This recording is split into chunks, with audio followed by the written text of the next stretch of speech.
makes me very aware of the continuities of Johannesburg life and the way in which Ricky has paced himself through that. I first met Ricky when he was my teacher and I was a student at the Johannesburg Art Foundation in the mid-1970s, if I can think that far back. So I first saw him in the role of teacher, and in the years after that also as artist. Then he went through a metamorphosis and became a curator, curating two of the most important exhibitions in South Africa, the Tributaries exhibition, which introduced a whole new way of looking at what constituted South African art, and then the remarkable retrospective exhibition of Jackson Hlongwane. Then Ricky reappeared many years later, back in Johannesburg, again as teacher. In this case, teaching my children, and then also re-emerged as an artist. And now he straddles both of these positions very solidly of both teacher and painter, and I hope also will continue as curator, if the previous exhibitions are ones to look forward to, in the way in which he's able to bring so many different strands together to say what constitutes the current moment of art making. But to talk about this exhibition and what Ricky has done here, since the 1970s when I first met him, Ricky has been in an ongoing conversation, and I would say he's certainly an interested onlooker of, if not a complete devotee of what I would call the high church of modernism. There are many different strands of modernism, and one of his virtues, and the virtues of the Art Foundation when we first met, was that even though itself was very devoted to a particular direction of art making, was always open to other strands. And this was obviously clear in the teaching and also completely clear in the curating of other visions and other ways of seeing the world.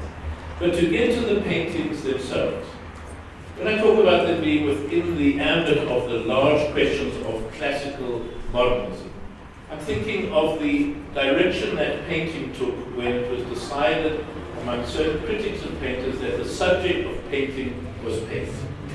And that painting had to do with the meeting of the eye and the canvas. So it had to do with the physicality of the making by the painter and what your eyes received from it. It wasn't about the subject matter behind it. It wasn't an illustration of anything else. What was there was the object and the confrontation with that object. And in this, there's as Ricky himself has described the painting, there's an ongoing question here of what are we looking at when we look at these paintings? And one of the things we focus on is the surface, obviously. These are about as undigital as it is possible to get. These are as far from a digital print as you can get. When you look at them, you are completely aware of not just the roughness of the surface, but of the fact of them having been laid down by a hand. So in the act of looking, you're very aware of that conversation with the maker, the person who has made it. So surface is one element, and edge is the other. How pictures reach their edge. I mean, Kevin Greenberg once said that really all of art was in the last 5 millimeters of the edge of a canvas. And one can kind of, these paintings make much clearer to me what he was talking about than the essay did when I first read it. And these paintings are obviously, as all paintings are, in conversation with other artists and other painters. Most immediately, the scale of them makes one think of this very small paintings of Philip Guston with a similar thick layering of paint in simple forms. The stripes make one understand a relationship to Barnett Newman and the ordered division of a canvas. Not to say that these are like Philip Guston or like Barnett Newman, but these are the associations which the pictures inevitably make us think towards.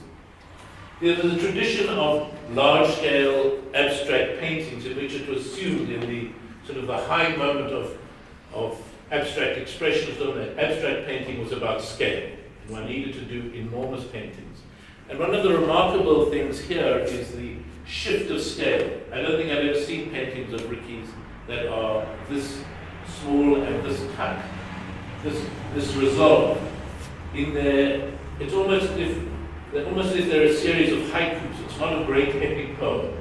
They're a series of very precisely worked out and arrived at decisions of color, of composition, of edge, of surface that go through. But there are also older conversations within the paintings, as Gerard Schumann has written in the great essay in the catalogue, which you should all read.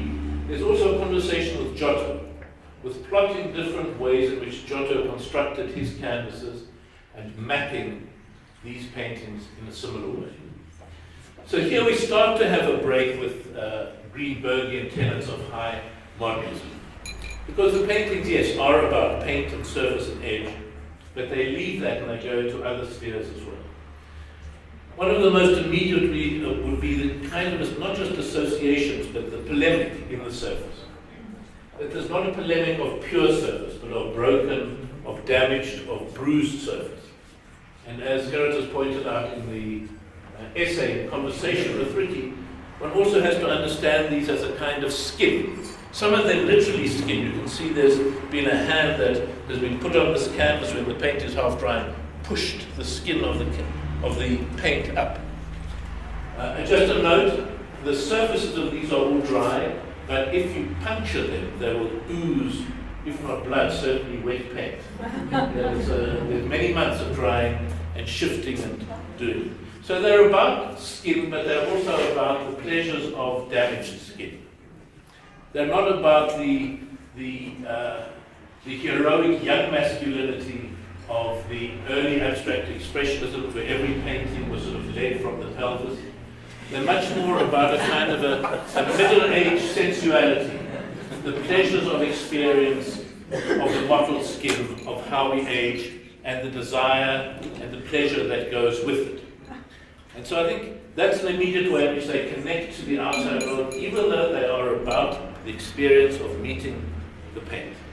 There's also something in the specific placement of the black dots in the painting there, in the red circles here, which are connected both to windows on buildings in Fez, but also to the Giotto paintings, where it's not just about the compositional painting of dots. It's about the gathering of energy around that and continuing the tradition from Giotto onwards, in which the activity of making a painting is also about a commitment to the energy and what can arrive out of that to the viewer. So I would again strongly say the painting, the black squares on the white painting on the far wall and the painting with the red dots here should be looked at very much in this way. And it's an astonishingly audacious shift from Giotto to these paintings that Ricky has made. The surfaces are all worth studying, as are the very fine tones and the fine gradations of color and tonality that go through what at first sight could look like monochromatic paintings. Saying within the range of these three colors there's an extraordinarily rich and precise palette. I think there's a sense in the paintings that you see, the red dots and the black squares, they're very clearly delineated as constellations, another element that Gerard Schumann talks about in the essay. And what we can see in the exhibition, that there are both constellations within the paintings, but also the way the paintings are dispersed around the gallery here, which is a very beautiful installation by Ricky and the team at the gallery, a model of how one could install 40 paintings in a limited space and give each one all the space it needs to breathe. Ricky, from my side, it's been a great pleasure to be able to welcome these paintings. And we're all here, there's no official opening, but this is the unofficial opening, and I declare the exhibition to continue.